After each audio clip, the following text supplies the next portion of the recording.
Добро пожаловать в мой канал.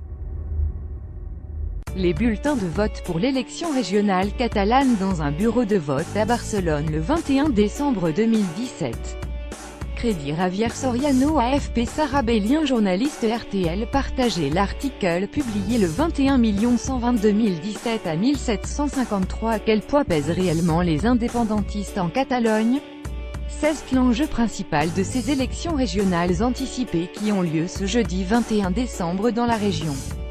Convoquées par le gouvernement de Madrid dans le cadre de la mise sous tutelle de la Catalogne, ces élections alignent cette liste pour les 135 sièges du Parlement de la région.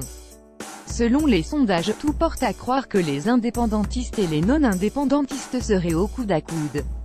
Un élément majeur vient menacer cette élection, c'est l'incertitude qui gagne certains électeurs après les épisodes qu'a connu la Catalogne ces derniers mois. En conséquence, l'élection de la 12e législature du Parlement de la région, qui se déroule au suffrage universel direct et selon un mode de scrutin proportionnel, pourrait rapidement devenir ingouvernable. Un mode de scrutin qui a son importance. Les 135 députés qui composeront le futur Parlement de Catalogne y seront élus pour une législature de 4 ans. Mais à moins qu'une partie remporte la majorité absolue, soit la majorité des voix, la gouvernance de la région s'annonce être ardue. Parmi les 7 listes, 3 partis sont indépendantistes, et 4 sont favorables à l'union avec l'Espagne.